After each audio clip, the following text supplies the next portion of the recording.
Ah yes, gather round peasants and pundits. The royal circus has pitched its tent again. This time, the media's pulling out its worn-out crystal ball, claiming Prince Harry's teasing more royal secrets, like he's peddling tabloid tarot cards behind a pub.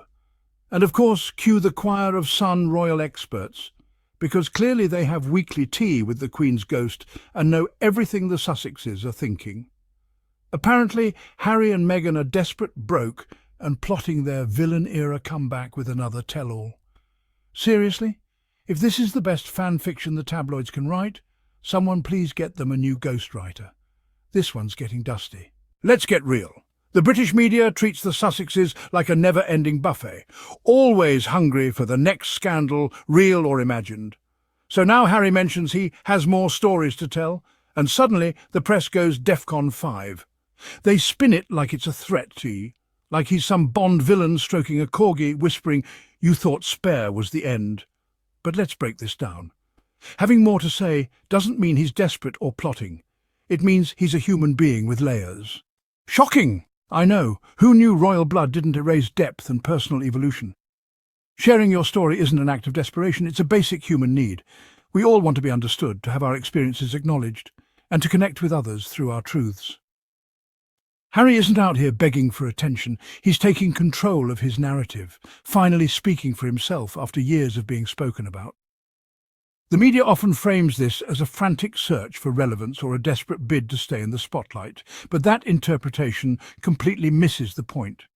Telling your story is a process, especially after years of being misrepresented or misunderstood. It takes time, reflection, and courage to set the record straight. Harry and Meghan use interviews and documentaries not to create drama, but to add nuance and context that's so often missing from the headlines. They're inviting people to see the full picture, not just the fragments. The tabloids thrive on chaos, controversy, and quick sound bites. They're not interested in depth or understanding.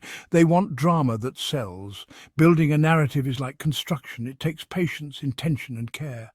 Tabloids, on the other hand, prefer demolition, tearing down reputations for profit. New projects aren't signs of panic or desperation. They're simply the next chapter in a person's journey, a natural evolution of their story. Authors write more because they have more to say, more to share, and more to explore, not because they're desperate for attention. Harry is simply continuing his work, using his platform to communicate, to grow, and to make a positive impact in the world. The desperation narrative is pure fiction, a story created by those who profit from conflict and controversy. The real story is about reclaiming agency, finding one's voice, and building something lasting. Freed from royal constraints and expectations, Harry and Meghan have truly flourished. Their Netflix docuseries was a global hit, captivating millions, and Harry's memoir broke sales records worldwide. These aren't cries for attention, they're major, undeniable achievements. Success wasn't handed to them. It was earned through vulnerability and authentic storytelling. The Invictus Games, Harry's passion project, continues to inspire and grow every year. This isn't desperation, it's dedication to a cause greater than themselves.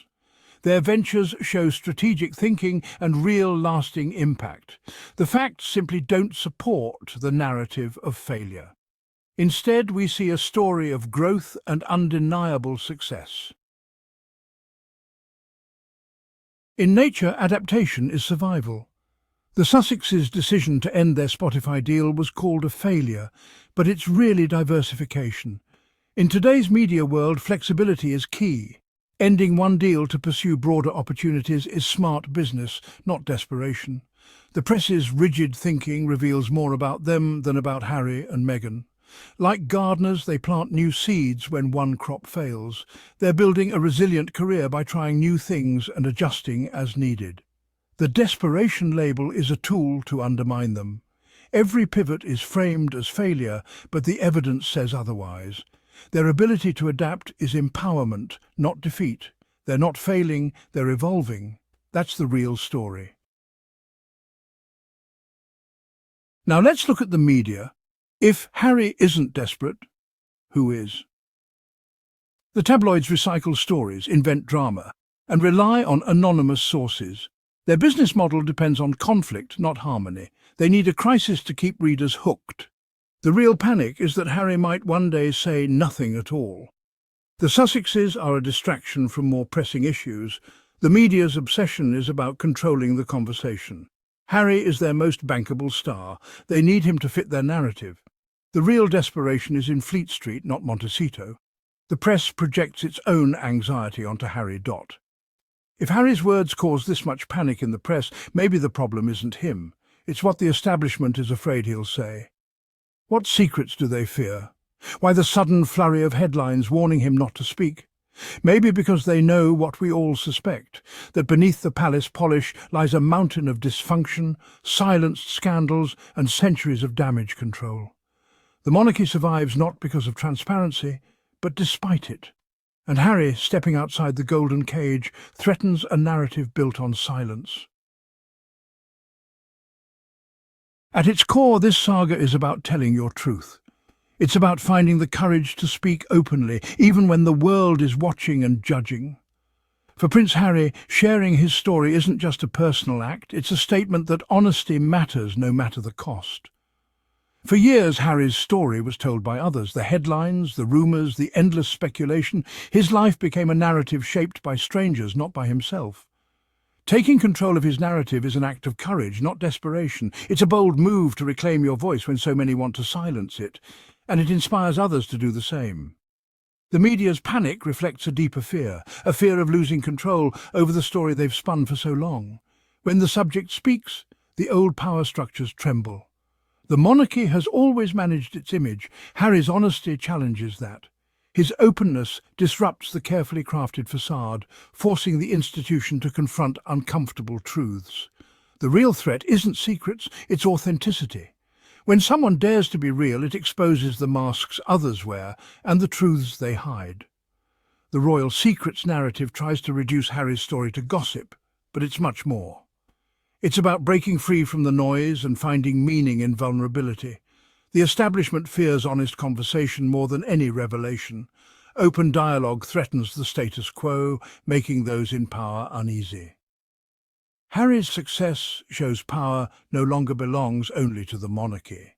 The people's support proves that authenticity resonates more than tradition.